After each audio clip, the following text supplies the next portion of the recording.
6월 5일 금요일 새생명의 아침입니다. 다 함께 기도하겠습니다. 사랑과 은혜가 풍성하신 하나님 아버지, 오늘도 새벽을 깨워 주의 말씀 앞에 세워주심을 감사합니다.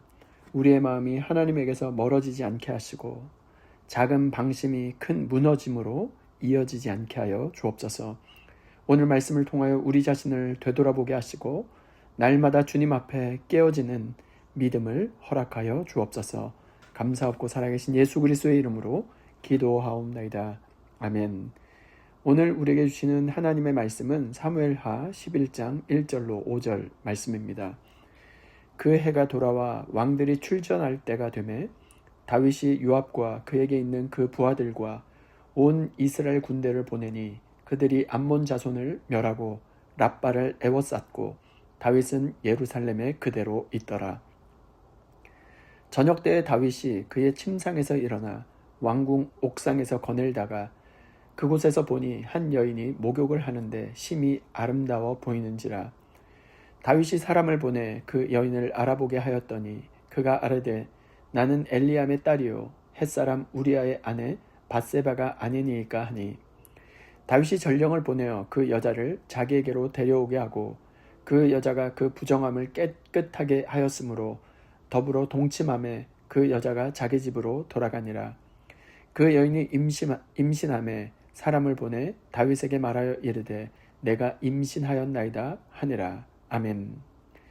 저는 오늘 이 본문으로 방심은 영적 무너짐의 시작이다 라는 제목으로 하나님 말씀 증거하도록 하겠습니다. 오늘 본문은 사무엘하 전체에서 가장 충격적인 장면 중에 하나입니다.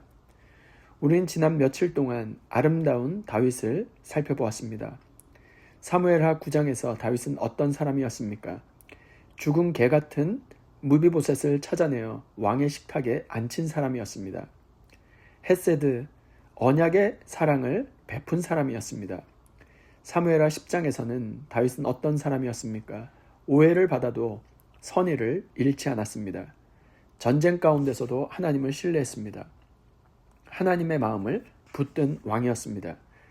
그런데 오늘 본문은 우리를 깜짝 놀라게 합니다. 그 다윗이 무너집니다. 전쟁터에서 무너진 것이 아닙니다. 골리앗 앞에서도 무너지지 않았습니다. 사울의 위협 앞에서도 무너지지 않았습니다. 그랬던 다윗이 왕궁에서 무너집니다. 적 앞에서 무너진 것이 아니라 자기 자신 앞에서 무너집니다. 이것이 오늘 본문의 충격입니다. 그리고 성경은 이 이야기를 통해 우리에게 아주 중요한 질문을 던지고 있습니다. 어떻게 하나님의 마음에 합한 사람 다윗도 무너질 수 있는가? 오늘 말씀은 이 질문에 대한 답을 보여주고 있습니다. 그리고 동시에 우리를 향한 경고와 복음의 메시지를 함께 보여주고 있습니다. 첫 번째 교훈은 하나님을 향한 갈망이 식을 때 무너짐은 시작된다는 것입니다. 2절 말씀입니다. 저녁 때에 다윗이 그의 침상에서 일어나 왕궁 옥상에서 거닐다가 그곳에서 보니 한 여인이 목욕을 하는데 심히 아름다워 보이는지라. 오늘 본문의 무너짐은 밧세바가 아닙니다. 사실 무너짐은 이미 시작되어 있었습니다. 본문은 어떻게 시작하냐면 저녁 때에 다윗이 그의 침상에서 일어나. 왜 성경은 굳이 이렇게 아주 구체적으로 그 때를 기록해 놓았을까요? 왜냐하면 이것이 이미 영적 상태를 보여주기 때문입니다. 우리는 다윗을 어떤 사람으로 알고 있습니까? 시편의 사람 아닙니까? 새벽을 깨우던 사람이었습니다. 시편 57편 8절에 내가 새벽을 깨우리로다. 시편 63편 1절에 내가 간절히 주를 찾되. 광야에서도 도망자 시절에서도 전쟁터에서도 다윗은 새벽을 깨워 하나님을 찾고 또 찾았습니다. 그런데 오늘 다윗은 어떤 모습입니까? 그 새벽을 깨우던 사람이 저녁에 일어나는 사람이 되었습니다. 타락은 갑자기 시작되지 않습니다. 기도가 느슨해질 때 시작됩니다. 말씀을 놓칠 때 시작됩니다. 하나님을 향한 갈망이 식기 시작할 때 시작합니다. 타락은 죄를 짓는 순간 시작되는 것이 아니라 하나님을 향한 갈망이 식는 그 순간부터 시작되는 것입니다. 그래서 영적으로 가장 위험한 상태는 죄를 짓는 상태보다 하나님을 찾지 않는 상태입니다. 오늘 이 새벽 우리가 이 자리에 있다는 것 그 자체가 은혜입니다. 하나님을 찾는 이 새벽이 우리를 지키는 영적인 울타리임을 기억할 수 있기를 소원합니다. 하나님을 향한 첫사랑과 갈망을 회복하여 새벽을 깨우는 저와 여러분 모두가 될 수 있기를 주님의 이름으로 축원드립니다. 두 번째 교훈은 내 안에 아담을 인정할 때 은혜가 시작된다는 것입니다. 2절부터 4절 말씀입니다. 저녁 때에 다윗이 그의 침상에서 일어나 왕궁 옥상에서 거닐다가 그곳에서 보니 한 여인이 목욕을 하는데 심히 아름다워 보이는지라. 다윗이 사람을 보내 그 여인을 알아보게 하였더니 그가 아르되 그는 엘리암의 딸이요 햇사람 우리아의 아내 밧세바가 아니니까 하니, 다윗이 전령을 보내어 그 여자를 자기에게로 데려오게 하고 그 여자가 그 부정함을 깨끗하게 하였으므로 더불어 동침하매 그 여자가 자기 집으로 돌아가니라. 오늘 말씀을 자세히 보면 창세기 3장이 떠오릅니다.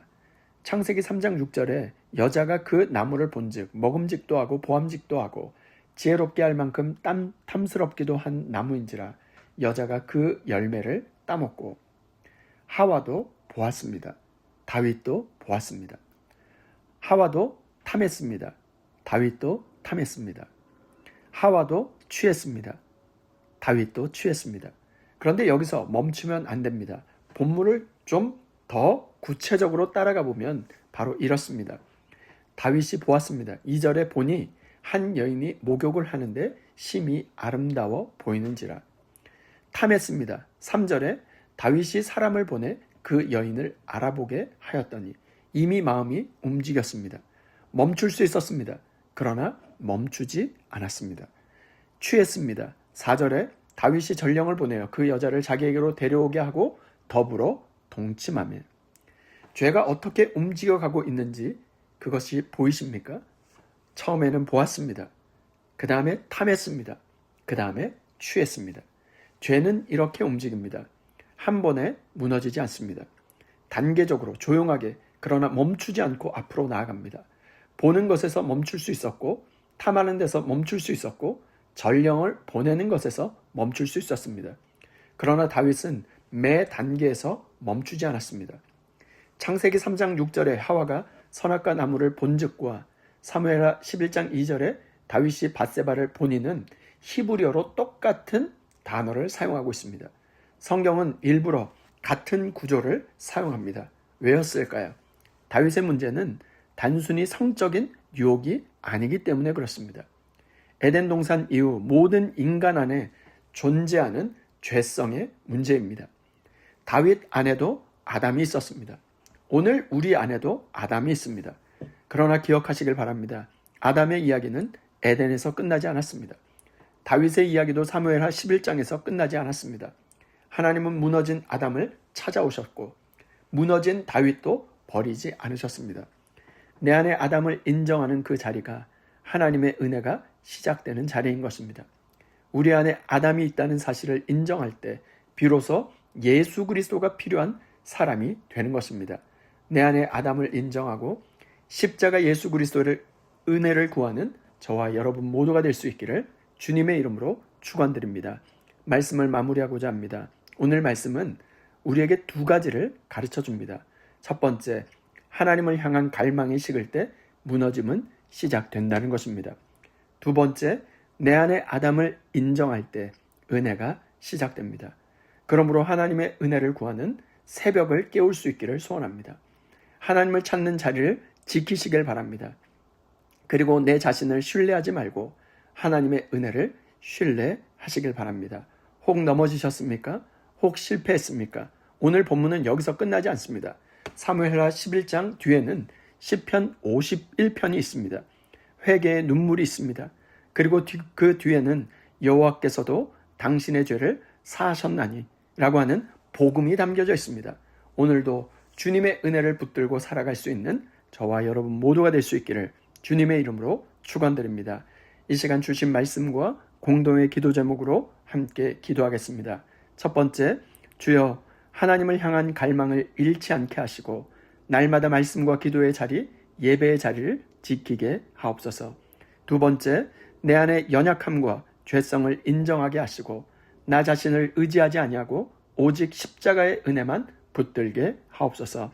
세 번째, 토요 새벽 예배와 주일 예배 가운데 성령께서 충만하게 역사하여 주셔서 모든 성도들이 회복과 새 은혜를 경험하며 하나님의 임재 가운데 거하게 하옵소서. 공동의 기도 제목과 각자의 기도 제목을 주님께 올려드리며 함께 기도하겠습니다.